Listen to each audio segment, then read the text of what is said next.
going on, Shadow Corner family? It's your friendly neighborhood life coach, Cyan. I know it's been a while since you've seen me, and I hope you've been enjoying the note to self. It's been a very long couple of months, so bear with me as I'm still getting back into the saddle. Um, I did have health scare a little bit a while ago, but don't worry, we're all good. We're fine and alive.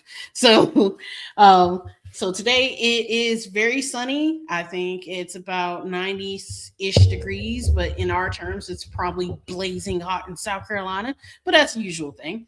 I hope that you've been doing your homework, making sure that you have gotten yourself grounded and self-aware because now I'm going into the business side of things. And one of our guests is an entrepreneur that most definitely should be honorably mentioned. Let's see. Let me make sure that I have your full undivided attention. Everybody, sound off. Yes. Okay. All right. So, our lovely person today's guest is someone who believes that success isn't built only through strategy or skill, but is built from the inside out.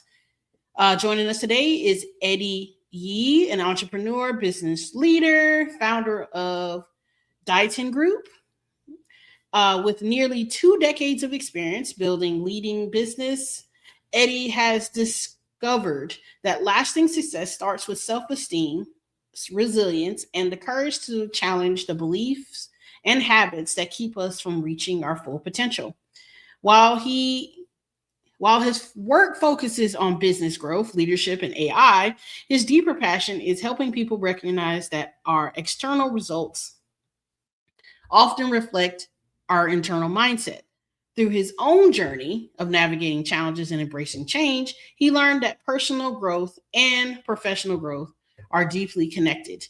Today, we'll explore what it really takes to develop resilience, adapt to life's transitions, lead intention, and create meaningful success both in business and in ourselves.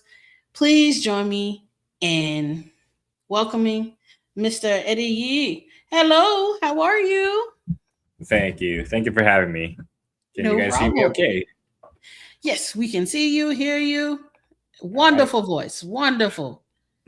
So, give us like your background. I know I've like glossed over the little stuff and I know we talked over stuff.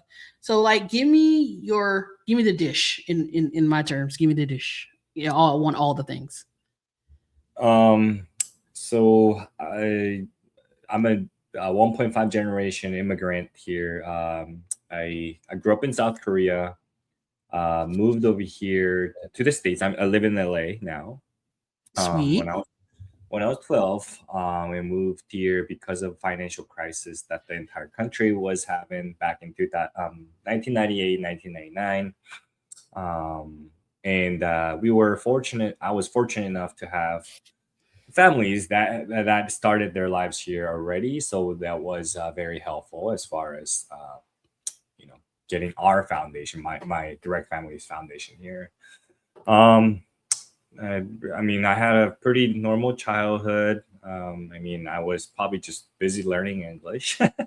um, and went to UC San Diego for undergrad and master's program and PhD in Chicago School of Professional Psychology. So I have a clinical psychology master's degree and business psychology and doctoral. So I since um, since undergrad, I've worked at preventive care facility in LA, just targeting and helping senior population and geriatric patients. I got to learn, direct service, the management, case management, and counseling generally, and I got to the management um, role in a very similar facility in northern part of LA, in San Fernando Valley. And there I got to learn the operations and kind of the business management. And now I became a business owner myself. I'm running 5 businesses, um, ranging from digital marketing company all the way to AI app and web development company. So yeah, that's kind of the dish that I could. I love that. Um, so when someone asks who Eddie Yee, I hope I'm pronouncing your last Yeah. name right, Mhm. is beyond the titles, the businesses, how do you answer? Because I know like we have this description where it's like we have all these accomplishments, we have all these accolades, but who are we outside of that? You know what I'm saying? Right. Well, I mean, we live in a capitalistic society where what we actually do kind of identifies who we are. So Hmm. um, it's easier for audience to kind of just see who I am as a entrepreneur. But I guess your question would be, who am I? Like more on a personal level. Well, Hmm. I'm a son to a immigrant family. I'm a husband to somebody who lived a very similar life like me. She's a dentist, and she also, ironically, she also, or coincidentally, she moved to the states in the same year that I moved in. But not for a different reason though. And I'm a father to 2 children. Um, and yeah, I mean that's kind of who I identify. I'm not again. I don't want to sound like a grandiose person, doing all kinds of running crazy businesses. No, yeah, I'm just a regular person who's living a very mediocre life, and I'm very happy with it. Yeah. That's great. I feel like that's something that should be asked a lot because I know that being self aware means like knowing what you are outside of things. So I try to not just keep myself in one category. I'm in multiple. But looking back at what beliefs or habits did you have to confront in yourself before you could grow professionally? Because I know like everybody has their challenges and everything. So what did you have to grow beyond in order to be as successful as you are? Well, thanks for recognizing, or thanks for kind of labeling my status as a successful person. I mean, I guess everybody has a different take on it, or different metric to measure that. But for me, I mean, I got food on the table, I have family, and I think that really defines. I mean, that defines my happiness. But as far as my childhood, when I look back at it now, I didn't have that normal life. I mean, I think it's so much harder nowadays to be a regular normal family nowadays, a mid class, working class, right? Because Right. everything is so expensive, everything is so complicated, so difficult just to because there's a lot of rapid changes, and it's so hard to keep kind of up to date, I guess. But yeah, I mean, I guess looking back at the first decade of immigrating to the states was all about survival, just living paycheck to paycheck. Obviously, I was 12, 13, and I didn't have to work, but just looking at how my parents kind of had to work their butts off. I realized, yeah, that's what it took to kind of to survive, I guess. And I think a lot of Americans, and of course those folks who live in the third world countries, are they're just much tough in as far as the economics go. But I'm probably going through the same thing, and yeah, I want to just be happy with everything that I have and not take things for granted. I mean, even just having a children, I know there's families and people so much having difficult time and heartbreaking moments, can't even start a family, or maybe like meeting a person of a significant others. So everything that I have, everything I that is within that makes up for what my life looks like. I think I try to be thankful and grateful for every moment of it. So As we all, because I know it's not when I look at like now compared to when I was in high school, yes, I'm showing my age, y'all. Shush. What I think about now compared to high school is like if it seemed like we had a lot more relaxed then than it was now, because there's so much expectation when it comes down to not only balancing out a family, balancing the checkbook, and then it's like vacations seem like it's a luxury rather than a perk of just going off and having fun. It's like you really have to budget by the dime, even the penny, in order to be able to do what you want to do. So, like,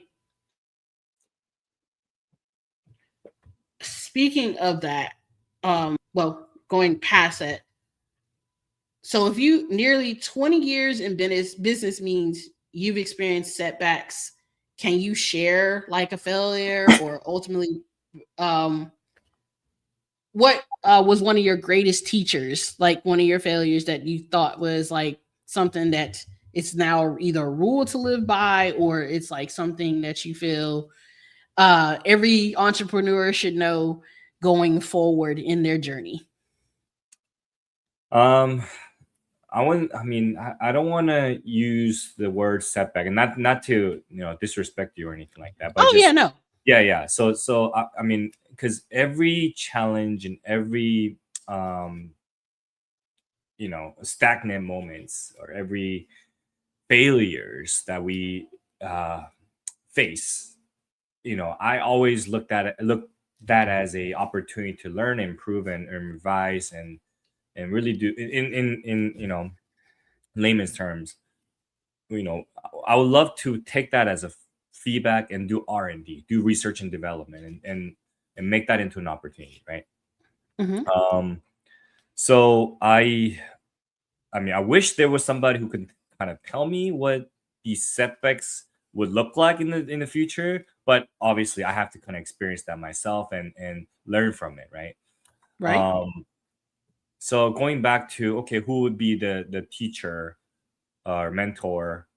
I can't just pin one person, but it has to be, I don't know, like a handful of people who've influenced me, and who um, gave me the courage and gave me the knowledge and insight to become who I am right now. I mean, because there's no one absolute person that would know everything about our lives and how to live. And so if I want advice or consult, um, I reached out to somebody who had expertise in that, business consulting, management consulting. If I have some issues spiritually, yeah, I would talk to somebody who has relevancy and expertise in that field. Um, and yeah, so there's a lot of people, again, including my wife, who has taught me relationships, having a good relation, healthy communication, when what that actually means. And even my children are teaching me things every day, how to become a dad, how to become a friendly dad, how to become a just a good father figure. So everybody, including yourself, right? I think everybody who I meet on a regular basis are influencing me in one way or another, and I am very grateful. And again, it's just, I think I take everybody as a teacher, I guess. Hey, as you should. Yeah. Because so I asked that because I was like, in life we have situations or even people or places and things that end up being either allies or challengers. As challengers are ones that it helps us expand and like stretch who we are as a person, and then the ally is someone that also helps us expand and stretch. But the only difference is that they give the helping hand in the process. And what you're describing, I think it's in both hands in the same. Each person has either challenged you or stretched you in some type of way.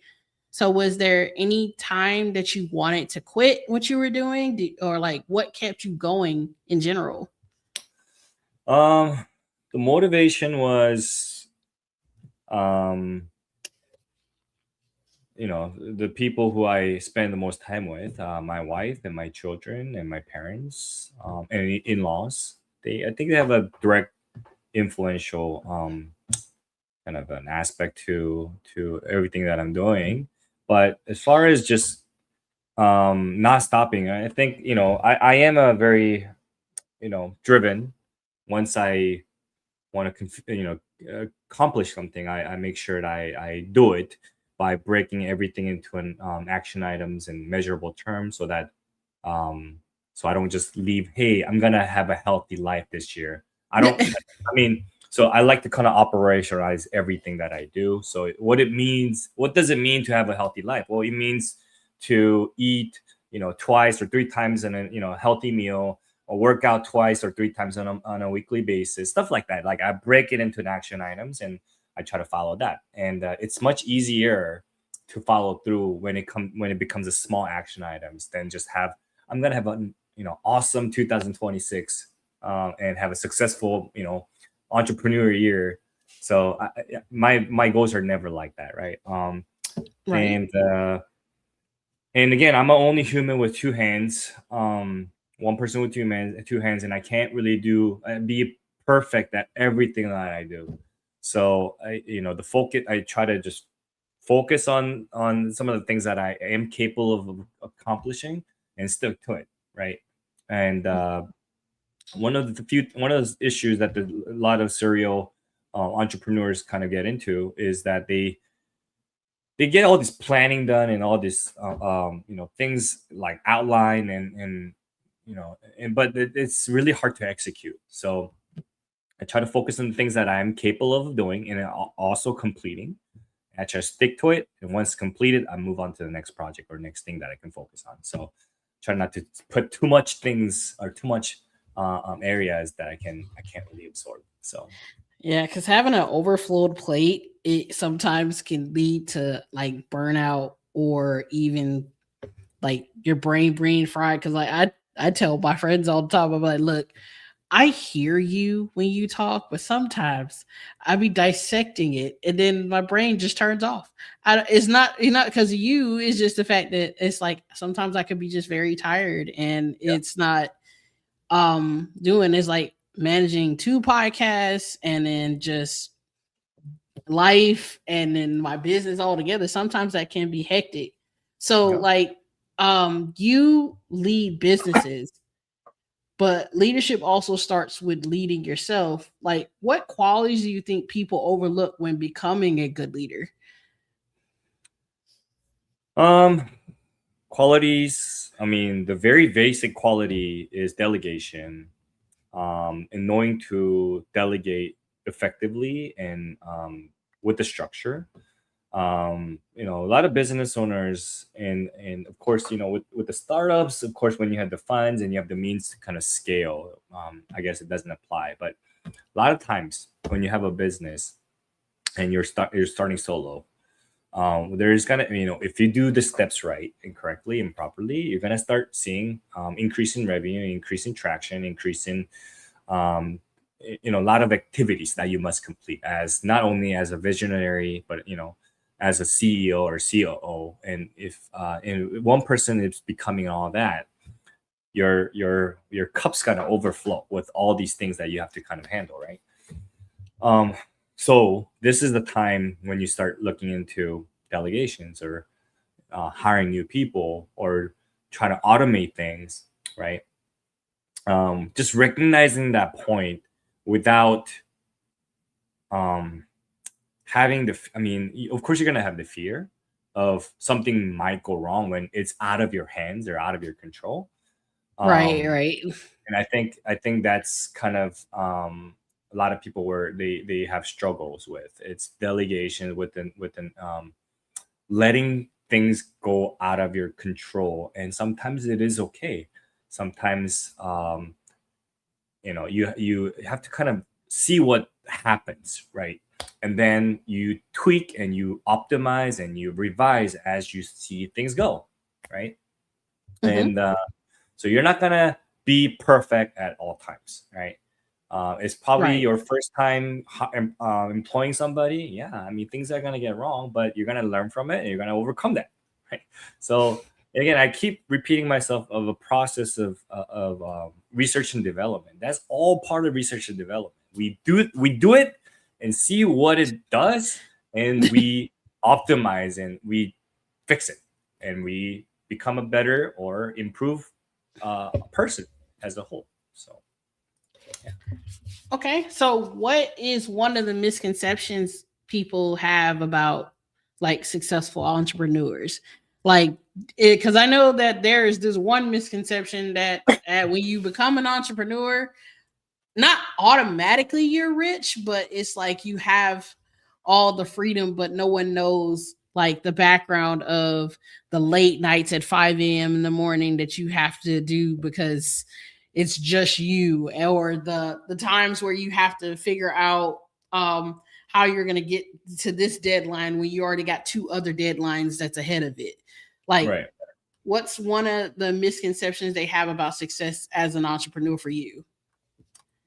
Well, yeah, I mean, money is definitely one thing. They think that because I'm running a you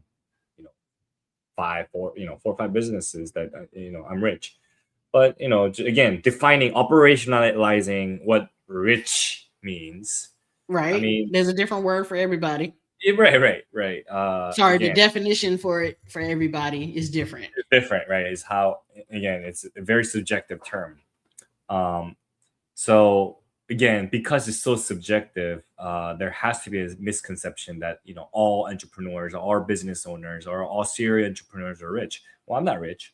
I don't consider. I mean, when you mean rich by, um, being able to afford to buy something without really worrying too much of it, I guess I'm okay. I guess I'm rich in that regard. But um, you know, I'm not too worried about how people and what people think about me. But I guess the misconception is that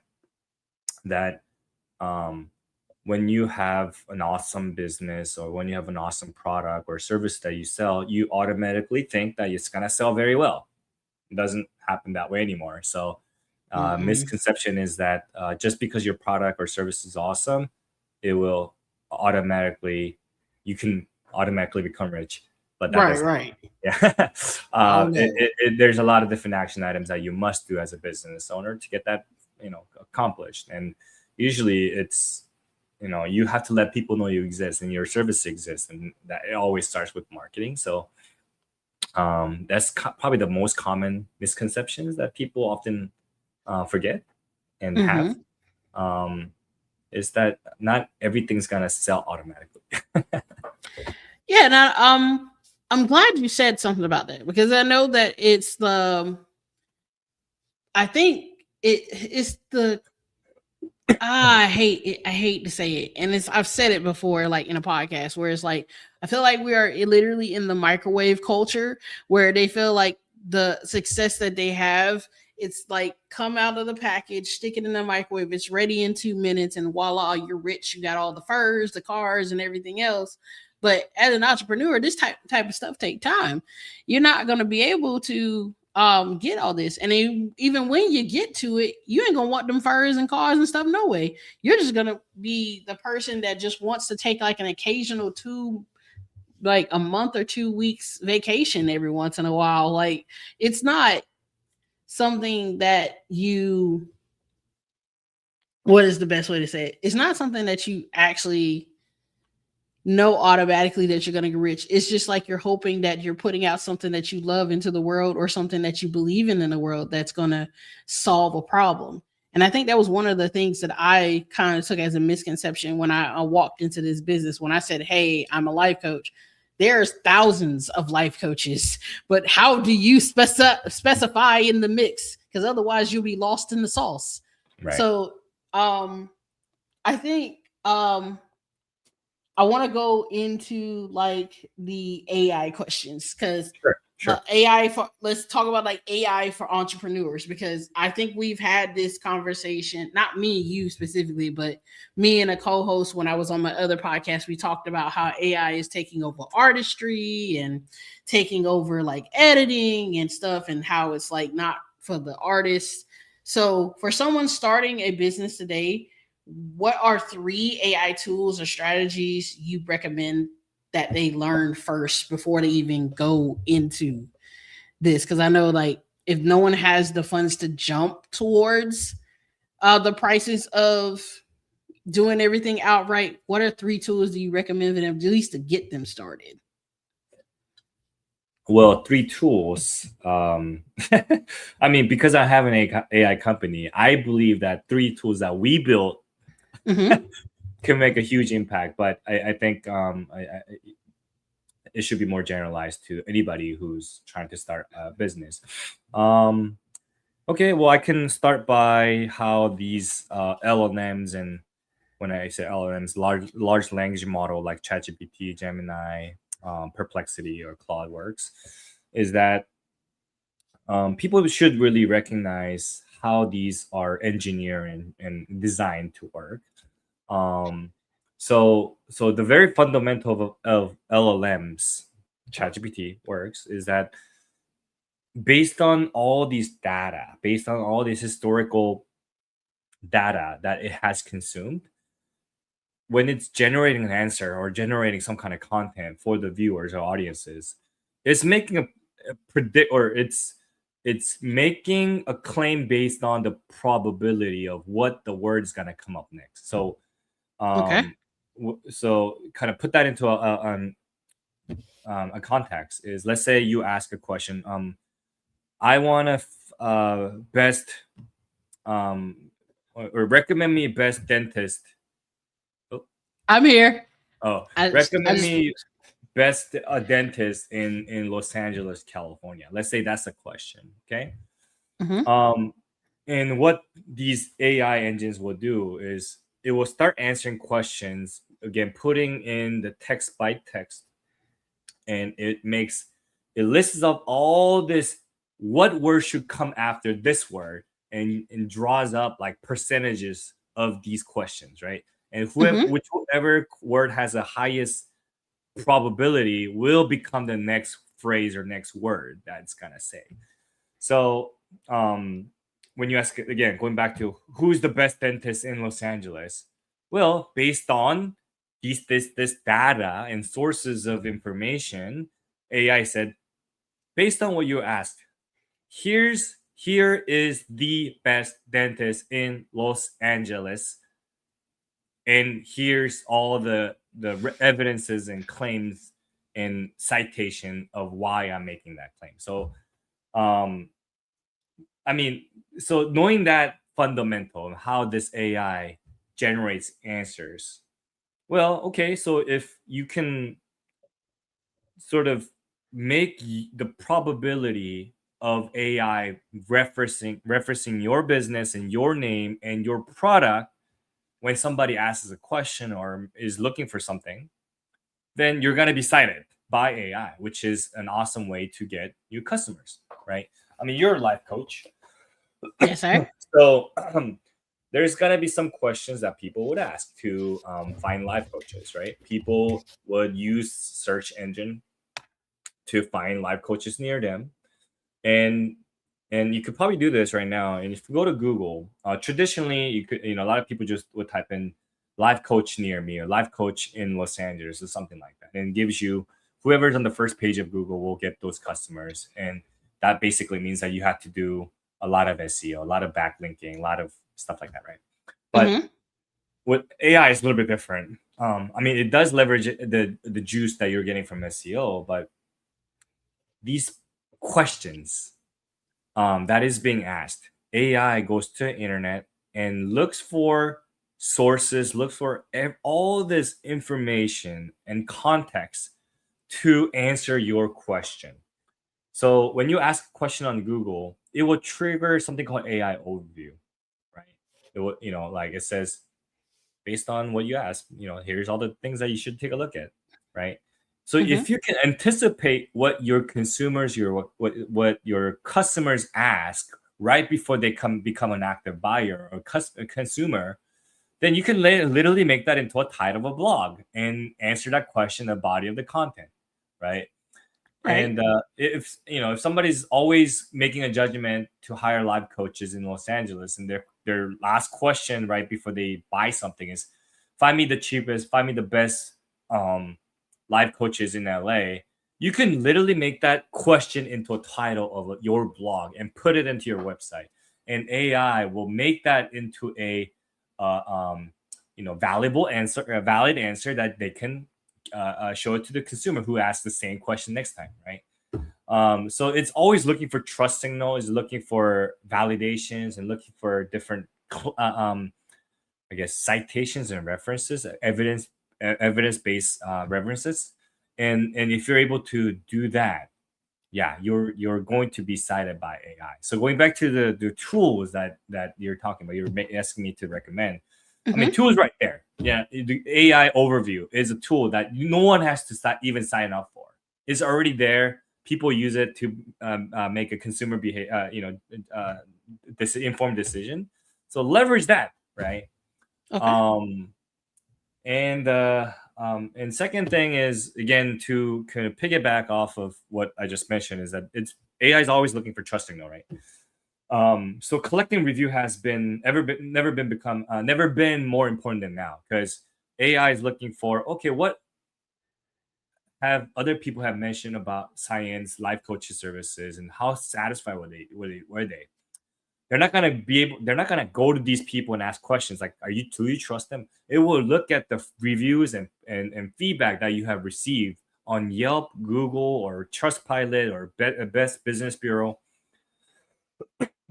to those people who are looking for the same type of services. So your review collection is going to give you a lot of GEO juice, just because other people have mentioned how awesome your services were. So what we've done is, and when you ask, hey, John Doe, please give me a review on my life coaching services, how, and I'll really appreciate it. When you ask 10 people like that, it probably like 2 or 3 people will actually leave a review, right? What we have done is we've automated this process, so it's easier for the business owners to collect review. At the same time, easier for consumers to leave a review. So we will create. So based on what this John Doe had received from you, life coach services, we will create the review for that person. Okay, and you can write, John Doe received blah blah blah and was satisfied and was helped by Cyan and all that stuff, right?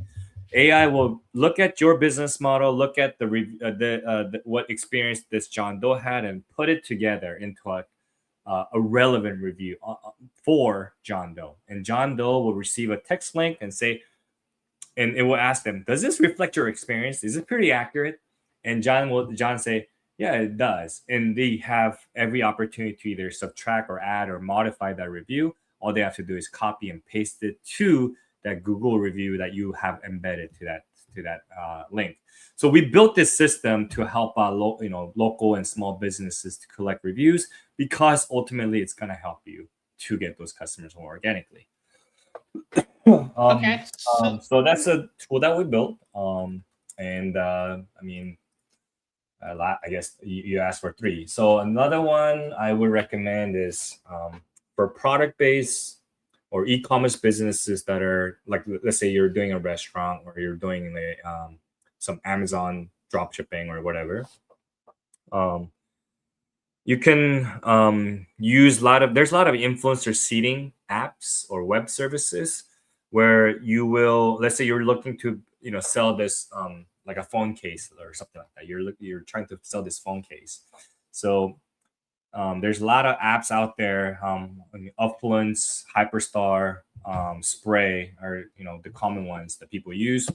You can find influencers that are relevant to your product, and then you can blast them like emails or DMs and say, hey, would you be interested in receiving our test product? And in return, please create a UGC, user generated content, and post it on your Instagram or TikTok. And if you do that to 30, 40, 50 people, and you have them posted at the same time within 48-hour window, usually creates something that will viral. And you can do this with any product or any restaurant services or restaurant food. Right? So we've helped a lot of local restaurants and K-beauties or like clothing brands to do this. And they found quick success through this influencer seeding. So I guess that's 3 that I can recommend right now. That's on top of my head. Okay, so what do you see like the future of AI going forward? Because I know that yes, they help productivity, they help with getting traction on your website, maybe, but it's like, what are we seeing like the next uh figure for AI, since we're now going to be in the stage of artificial intelligence that has now either become a teacher, help you understand things, but where does that go from here? Where do we go from here, basically? Sorry. Well, I think AI. I mean, a lot of people are feared. I mean, of course, is also happening. Is that the AI is replacing a lot of jobs, and that Mm-hmm. and it is in fact true. I mean, a lot of entry level positions, a lot of repetitive positions, admin positions are being replaced by AI for a reason, because it's repetitive. It's something that they can do after learning that the equation of it, and but it would not replace, for now. It would not replace the entire human touch to it. There's no AI is gonna take accountability on when it kind of becomes a judgment, right? You can Mm-hmm. probably ask AI to do a research on your behalf to make an informed decision about something, but entirely you are accountable for the judgments and executions that you're gonna have, right? Right. So use AI to make an better informed decision is a way to go. Secondly, I believe at this point has learned everything about human society and human history because um, the amount of information that it learns in it's too fast, right? And we don't have enough information to fit. So the next step is to make predictions, is what I think AI is going to do, right? Mm-hmm. Because it has depleted all the sources. We have given enough, or probably everything that we know. So there's no more information that we can give. Now AI has to make a predictions on what's going to happen next, right? And if, as an entrepreneur, if you can leverage that and learn how to use it in your favor, yeah, you're gonna become a successful business owner.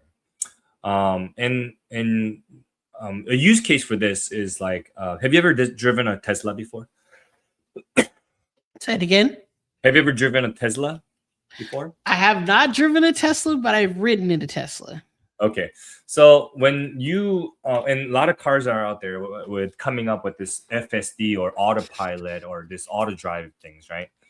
Mm-hmm. And what these cars are doing is trying to make a prediction based on the historical data of all drivers and roads and everything, right? Right. So we call it FSD, right? Full self-driving. When full self-driving on Tesla kicks in, it's trying to anticipate what this driver is gonna do next, so that I don't get in front of it and get into an accident, right? Right. So, Right. so and that's kind of a very good example of how AI is gonna just work in the future. Is trying to predict, trying to forecast, and I think that's probably the next 5 to 10 years of AI right there. Just trying to predict and forecast like what the next move that a human would make, basically. Right, or Okay. themselves. Okay, because I'm like, riding in the Tesla was different before, and I was like, I don't think I would drive them, because I was like, the horror stories that I saw, like of one guy, he said that he was driving home, there was a train on the track, he tried to stop, but for some reason his auto auto drive would not stop, so he was stuck, so he had to flip the car in order for the car to stop.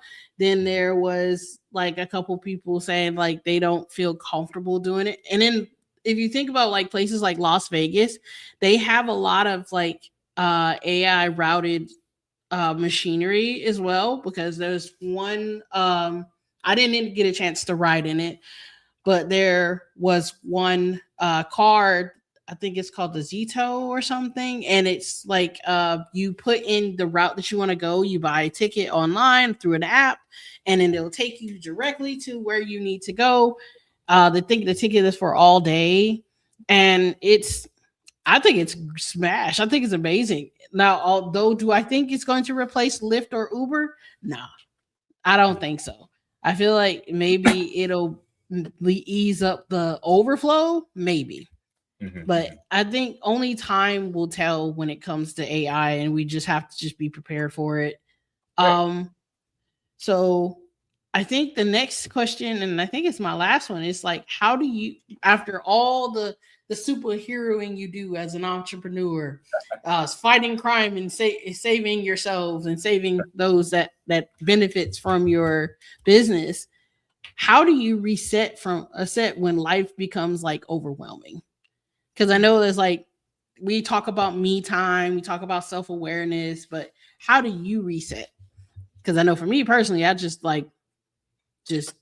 get my pajamas and I just watch the best anime and I call it a day. What do you watch? That's just me. Let me ask you, what do you watch? Oh, right now I'm trying to finish up Solo Leveling so that way I can prepare for the movie. And then I know the Bleach movie has already came out, and then I know Demon Slayer came out today on Crunchyroll. So I guess after this, that's where I'm gonna go. But I think from that point,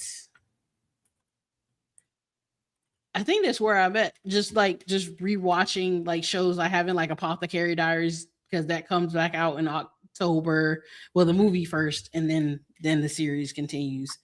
But those are only two: Soul Leveling and Apothecary Diaries have been my top picks so far. All right. Thanks for sharing. I'll probably check those out. For me, I think these habits do transition and shift as you go through different stages of life. I certainly went through the anime phase. I went through the sports phase. Sports phase? Yeah, I mean, I played a lot of sports. I played football, I played soccer, I played basketball.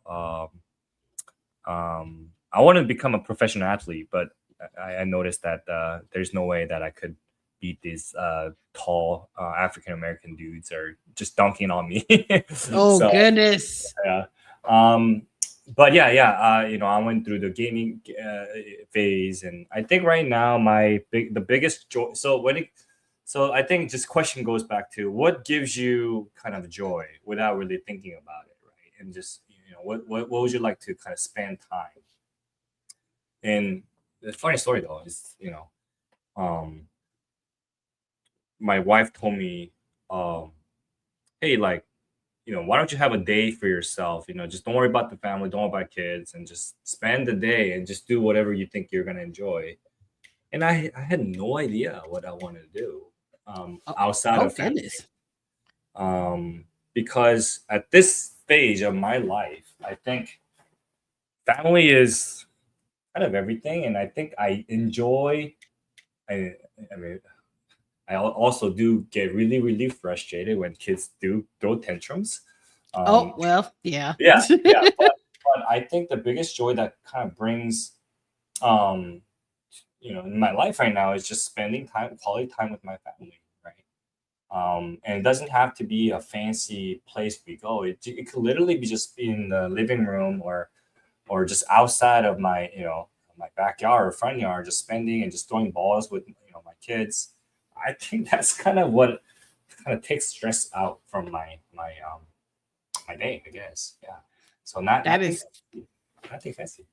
That is beautiful, because I know you are truly represents of the dads that I love to see because it's a spending time, and you're a great family guy. So my hat is off to you, and I appreciate you Thank you. allowing me to interview you and you giving me your time. So this is a question that I usually ask everybody before they leave my show, Okay. and it's the biggest one because it's like a turning a page moment.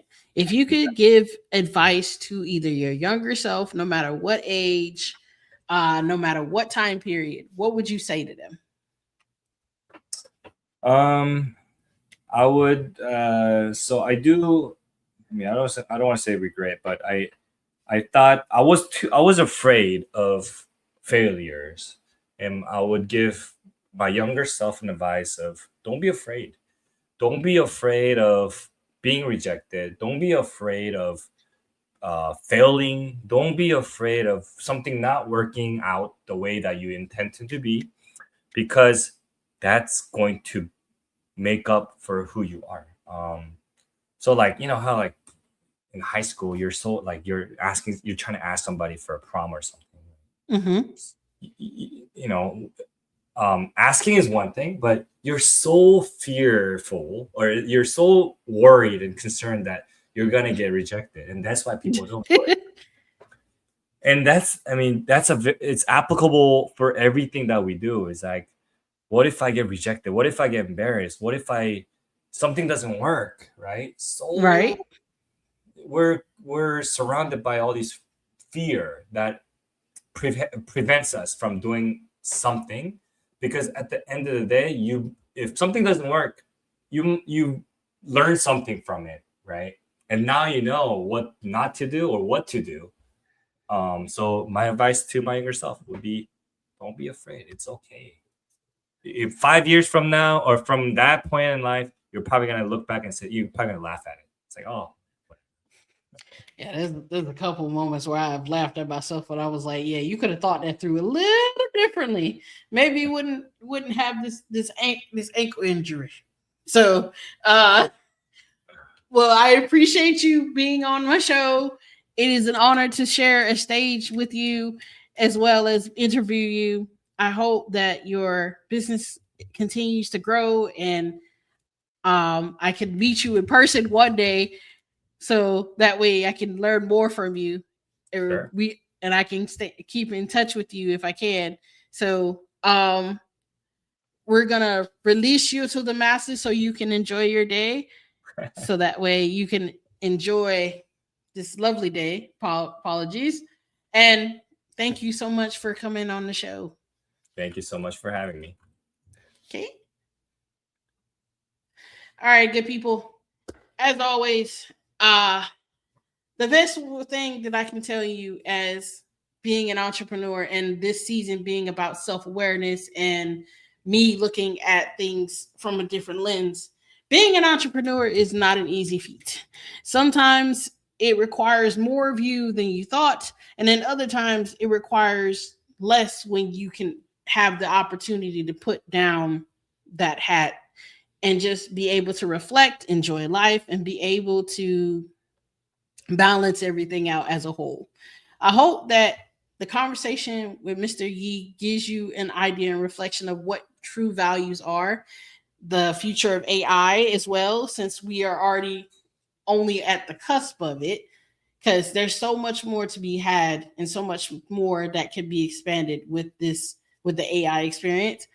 But I hope that you are able to take from this and grow from this. And like I always say, self awareness all starts with you, but your journey starts when you take the one step, one foot in front of the other.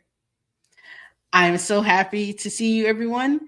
And I just want to tell you bye for now. And I'll be back with our note to self next week. So bye for now.